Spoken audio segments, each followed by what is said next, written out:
you're watching Big Lou Barbecue and other things I want to do. And let me tell you what I've got going on for you. I'm going to do some fried green tomatoes. You know why? Because I love fried green tomatoes and it's summertime and I'm from the South. And that just means it's time for fried green tomatoes. All right. Now, you may be thinking, those longtime fans of my show that have been watching me for 4 years, that you've already got a fried green tomato video, Big Lou. It was your second video you ever made. Actually, it was the third. The second video ever made was some ribeyes. And the ribeyes were really delicious, but the video was really bad that I didn't even upload it. All right, so the fried green tomatoes video was the second one that you saw on YouTube. All right, and it's time to update it for two reasons. One, my video skills back then, you were looking at me like this. You need to be looking at me like that. You see, look, I look better like that than I do like this, right? So anyway, that was an early video of mine, right? And anyway, if you want to see it, okay, you can see it. It's right in the iCard right there. All right, yeah, if you want to see that first one. But so why am I updating? Well, it's summer. I've got a good garden. I've got some tomatoes. Need to kind of cull the herd, eating the red ones. But it's time to eat some green ones. You say, well, why you want to do green tomatoes? If you're not from the South, you may not understand. Why don't you fry red tomatoes? Well, if you ever sliced open a red tomato, it's full of liquid. If you drop that in the grease, bam, it all splatter in your face. Green tomatoes are drier, so you can fry one. Also, green tomatoes got that little tart taste to it, a bit like a pickle. The other reason that I'm going to do fried green tomatoes is because Uncle Steve has come out with his 5th flavor.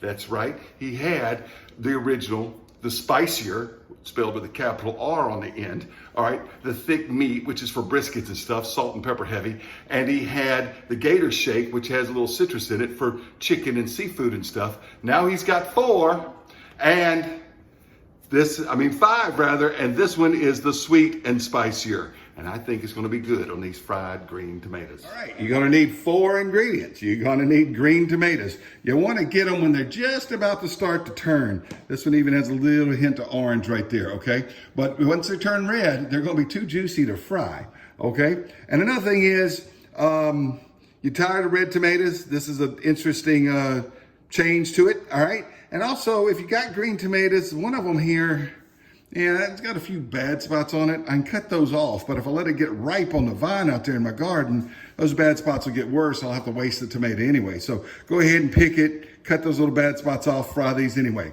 All right, and you're gonna need some buttermilk. So I've got some buttermilk in the bowl, and you're gonna need some cornmeal. Now this is a secret family recipe cornmeal right here, made by my Aunt Jemima. Aunt Jemima, she made this, and I get it from her at Walmart. And you need Uncle Steve Shake, new flavor, sweet and spicier.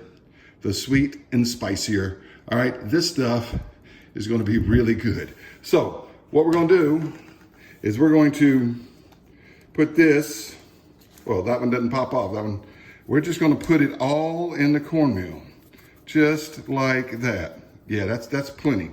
All right, you know what? That's not quite plenty. That is a good amount right there. Okay, that's a good amount. Now, shake, rattle, and roll. Uncle Steve's shake, rattle, and roll. And that's going to be our cornbread mixture. I'm going to set the buttermilk aside. Let's slice up these tomatoes. All right. I like to take the core end out a little bit. Okay, just kind of cut around. You know how to do it. All right. Like that.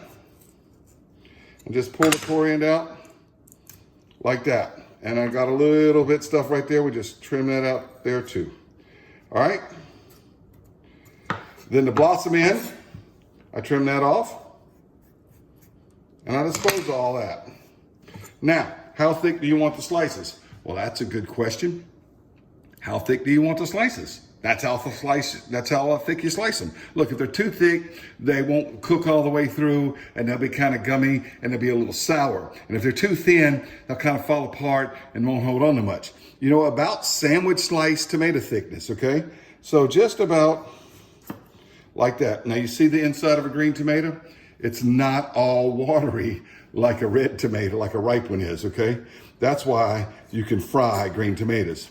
Now, Stephen Reichland, he says, I like to read his books, and I used to like to watch some of his shows, still like to watch his shows. He says, if it tastes good fried, it'll taste even better grilled. I believe him with everything but fried green tomatoes. And that one's probably a little too thin, okay, because I'm getting close to the end here. And anyway, about like that, or like that. I tried to do several different, whatever your preference is. Once you start frying them, if you've never done it before, you'll figure out which ones you like. If you like them thick, cut them like that. If you like them thin, cut them like that. Normal, cut them like that. If you like them really thin, cut them like that. All right, I'm gonna cut the rest of them and we'll get them in the grease. Now you may be thinking, those poor green tomatoes, they'll never grow up to be a red tomato. That's all right. I'm going to be cruel and cook them in this red tomato pot. I got the grease in there already beginning to heat up. This is an induction stove, so I've got some parchment paper under it. If you don't have an induction stove, don't use parchment paper. If you do have an induction stove, you can use parchment paper, and that helps clean up a little bit when you're frying stuff. All right, now, they're all sliced up. The ones that aren't completely round are the ones that had those little unsightly spots on them that I trimmed off, you know? What we're gonna do, just get a fork, dip them in the buttermilk, drip off of there, drop them in the cornmeal mixture, dip them in the buttermilk, like this. Come on out of there. Drop them in the cornmeal mixture. All right, I'm gonna put the first batch in here, show you what it looks like. We'll shake it up, get them in the grease. All right, that's probably enough for the first batch. Put a lid on the little container that we use. Use a little plastic bowl with a container. And let me snap it on there. Like that. And Uncle Steve shake, rattle, and roll. Uncle Steve shake, rattle, and roll, all right? Now look here, all coated and ready for fryer. All right, you want your grease between 325 and 350. I always like about 335 to 340, so that's where we are right now. So it's time to pop these right in the grease, just like that. Boom. Okay, you know how to fry stuff. These fried green tomatoes, though, have Uncle Steve's shake in the cornmeal mix. The new one, sweet and spicier. All right, so I'll be frying these up, show you what they look like when they're done, and fry up the whole batch, and we'll do a taste test. Okay, unlike fish or something else you might fry, well, you can tell when they're done when they float. Green tomatoes gonna float, all right? But I flipped them over, you know, while they fried like that, all right? They start to get the brown color, but they're still golden. That's when you wanna take them out, okay?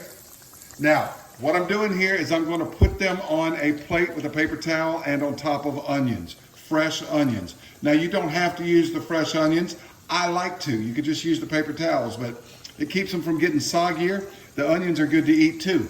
Yes, you're saying, why don't you just fry up onion rings? Well, onion rings are fried in a flour mixture. This is a cornmeal mixture. Of course, you could fry up onion rings too. Just put some Uncle Steve's shake, whichever flavor you like, in the flour mixture. Make good onion rings.